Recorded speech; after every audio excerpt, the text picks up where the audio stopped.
So DeAndre Hopkins, we touched on that. Let's move this over a little bit to Saquon Barkley. Saquon Barkley today, he had 4 p.m. Eastern, I believe it was, to sign that extension. Apparently, him and the New York Giants could not come to a deal. So what that means is Saquon Barkley, the only way he can play in this season, the upcoming 2023 NFL season, he has to sign the franchise tag. That's a situation where running backs don't want to be. Now, that is something Saquon Barkley, we'll see if he uh, apparently is prepared to sit out for the whole season. We don't know if that's something that the past history we've seen with Le'Veon Bell proves that is a situation you don't want to do. Your NFL legs, you don't want to lose the full season of your NFL legs. But what I think is Saquon Barkley, he's actually kind of in a good situation here. If he signs the franchise tag, let's play this out. Let's actually focus on if he does not sign the franchise tag. What happens with Saquon Barkley's career? He's in a better position. Le'Veon Bell was the bell cow for some years. It seemed like he was getting the ball a lot, and whenever he was in Pittsburgh, whereas Saquon Barkley, kind of the same thing, but he was hurt.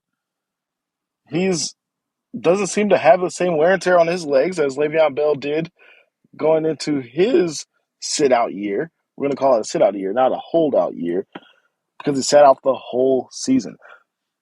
And we all know how that story played out. Le'Veon Bell was never the same guy again. Le'Veon Bell, we don't want to use that as the precursor for what Barkley is going to go through and what his NFL career will be. But he's the only situation that we have seen that even compares to Saquon Barkley sitting out for the whole season. Now his physique is crazy. If you've seen pictures or if you've seen any of his highlights, that is somebody that you don't want to tackle. For the regular person, as I am, I would never want to tackle Saquon Barkley. Much rather would like the patience, the slower style of Le'Veon Bell, who's a receiver. But as we know, Derrick Henry, somebody who is older but still going along and he has an awesome physique. Saquon Barkley can look to a Derrick Henry as an example, as an inspiration in this situation. If he really wants to sit out for the full season, it's not the end of the road. He's built better than Le'Veon Bell was.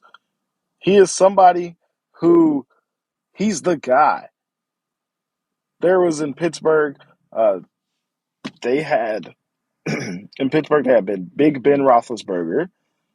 They had Antonio Brown. There were other people there. We don't see that same thing in the same cast. They're at the New York Giants. Their quarterback, for goodness sakes, Daniel Jones threw for 15 touchdowns. If your team is throwing for 15 touchdowns, that's not a good sign. Your running back is the identity of the team, and that's something that I think he should hold to his guns a little bit. If he sits out for 1 year, they don't have another running back behind him that is known to be somebody who's going to replace any type of production in the manner of what Saquon Barkley does. So that's going to elevate the pressure on those young wide receivers, on the quarterback who has not proven to be able to be the identity of the team yet. And Saquon Barkley, I think it would be a little bit wise in his situation in comparison to Le'Veon Bell to hold out for the full season, but you're risking a full year of not having running back legs, not having the game action. It's going to take a little bit more time to get back into that, but he will get the bag without a doubt, whoever the next team is. The running back market is terrible at the moment. Saquon Barkley, he's the guy who can change that a little bit. Behind Bijan Robinson having his nice rookie deal, Saquon Barkley, he could get a very nice deal if he holds out. Now, even if he plays on the franchise tag, you're looking at 10 mil this year, and it goes up 120%, so he'll make 12 million the next year. 22 mil for the 2 years as a running back is good. It's above good. It's something that running backs don't seem to get. And we all seen the situation. Austin Eckler with the Los Angeles Chargers. He's not a happy dude. And he has a right. Austin Eckler, one could say he's the most important piece on the team, at least on the offense for the Los Angeles Chargers, outside of Justin Herbert. He's putting up better receiving stats than the actual wide receivers. He's getting to the end zone. He's somebody who fits perfectly in that system. His production has been extremely consistent over recent years. Austin Eckler has stats that are probably better than any running back when you talk about being a dual threat in the receiving game and in the rushing game.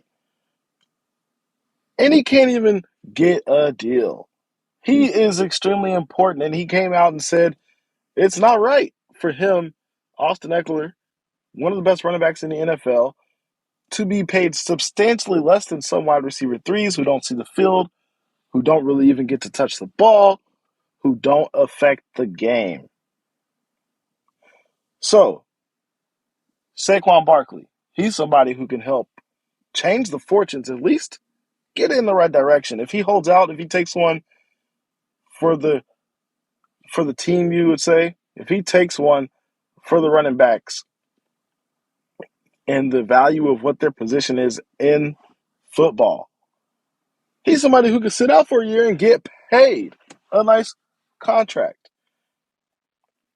His physique shows that he should be able to uphold it, and he doesn't have an extreme amount of wear and tear on his body as compared to some other running backs who, when they come time for the second contract, they've been ran through the dirt by their organizations. So that's one thing. Another thing that Saquon Barkley has playing on his side. I'm looking forward to seeing exactly how this plays out. Will he stick to his guns and hold out for the year? Will Saquon Barkley actually show up and sign that franchise tag and prove why he's worth the money? I don't know if I have a right or wrong answer, but it'll be interesting to see. Between those two situations in the NFL, DeAndre Hopkins and Saquon Barkley, we'll see how the season goes for the Tennessee Titans, and we'll also see how things go for the New York Giants.